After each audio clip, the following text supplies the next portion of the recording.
All right, we're going to switch gears a minute, and we're going to jump over to talking a little bit of Mountaineers hoops, okay? Huge. I mean, we have to, because this win that just occurred this past weekend, or I'm sorry, earlier this week, it seemed like a weekend.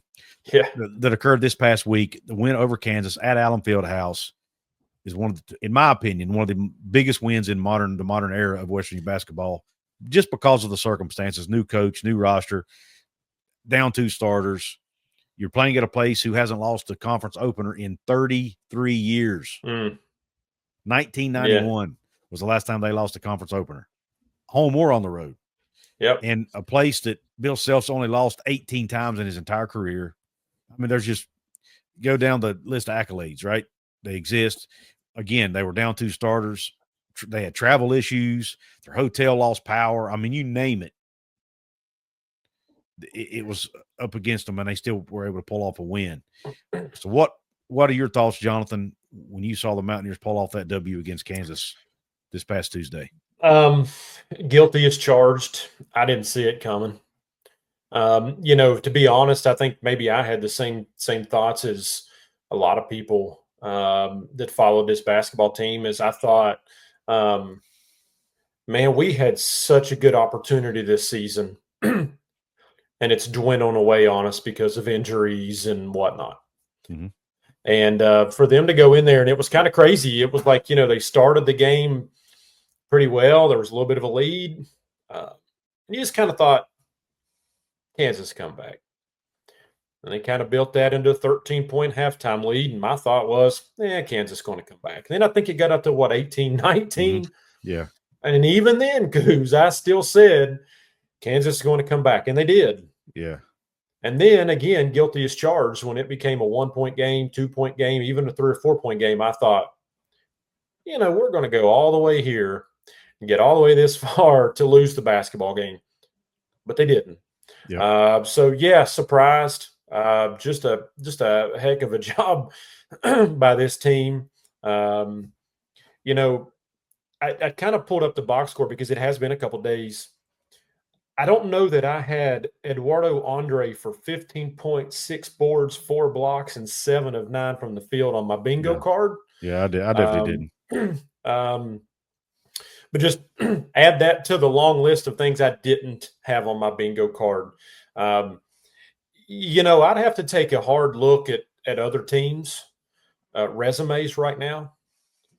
But Couz, at some point, you've got to wonder, is West Virginia's resume one of the best in the country, with wins on the road at Kansas, Gonzaga, Arizona?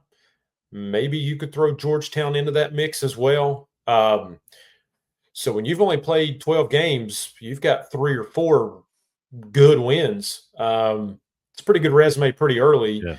And there's a lot of basketball to be played. But as of right now, they should absolutely be ranked, and they're absolutely a tournament team with a solid seeding, which is maybe not what we thought going into the season. Yeah. They're 3-1 in quad 1 games this year so far, which is really good. And you talk about the rest of the season. So let's go ahead. You'd love to have that Louisville game back. Yeah, and even it was an overtime. Yeah. I mean, Couz, goodness gracious, how we go back to the Pitt game. We thought, it's a good run. How many games into the season? Right. 3 or 4 games in. Yeah. So, I think it just goes. And we'll talk about it, but I think it just goes. I don't want to get ahead of myself here. Everybody knows, if you follow me on X, I like to get ahead of myself. But so we're 12 games into the season, so we do want to be a little careful here, because the schedule doesn't get any easier. But if you look at the job that Darren DeVries has done, and you just go back to the Pitt game, and then you go to the overtime loss to Louisville, and then you go to the injuries, and then you go to Lawrence, Kansas. And I mean, we're early in the season. We can just start stacking up these back against the wall moments for this team to be sitting here at 10-2. What a start. Yeah, definitely. I mean, the Pitt game definitely a fluke, I think. Yeah. It was a team's first true road game, and they just didn't respond well for whatever reason. But I actually also think were it not for that game, maybe they don't perform the way they have. I think they might have used that game as a springboard, a learning, an opportunity to learn from it and improve themselves from it. You know what I'm saying? So, Sure. there are some losses in sports that, I think I look at Ohio State, what they're doing right now in the playoffs. Would they be playing at this level had they not lost to Michigan? And they're just playing like they're flat out angry. Yeah, Like good they point. know that they know they were a better team than that, and they feel like they now have to go out and prove it every game. And I think that's kind of what this West Virginia Mountaineer basketball team's doing right now. They got blown out against Pitt. They knew they were better than that, and now they're having to go out and show it each and every game. What better way to do it than going into Allen Fieldhouse? And then, as far as you mentioned it, the schedule's not going to get any easier. They do. Big 12 is now a 20-game schedule, so they have 19 more to go. You've got teams like Houston, Arizona, Iowa State, who now is ranked, top 5 in the country. Number 3. You go on down the list, right? Cincinnati is a good team this year. Baylor, just Kansas State looks like they're going to be okay. After some struggles. It just keep going, right? Tough league. Going into the year, my prediction was about 15 wins, maybe 16 wins total. Mm-hmm. Just not making the NCAA tournament, maybe being an NIT team. I have now changed my mind. I now think this is a tournament team. And not only are they a tournament team, I'm thinking now, could this team actually make a run in March? Am I crazy for thinking that? What are your expectations and what is your ceiling for this team? Yeah, I don't think you're crazy. So we talked about this before the season started, and I said that on your show that I thought 15 wins was maybe low. Now, I thought 20 wins was probably a little high. And so I kind of just split it right down the middle and said, I think about 17 wins is where I thought this team could potentially be. So now you're sitting at 10 wins. And if you look at this schedule, the crazy part about this, Couz, is that you could realistically only win. You could go 8-12 in conference play and easily be an NCAA tournament team. Yep. The caveat here being it's not going to be easy to get 7 more wins despite going into Allen Fieldhouse and winning. Correct. You take a look at the teams that if you were to look at this schedule right now and say there's a win, there's a win, there's a win on the remaining schedule, you're saying that's a win, that's a win, that's a win against teams that are what? Oklahoma State this weekend, 8-4. Mm-hmm. Arizona 7-5, but we know what Arizona can do. Arizona State 9-3. So here's the flip side of that. The flip side of that is you've got a lot of opportunity here to get some good quality wins.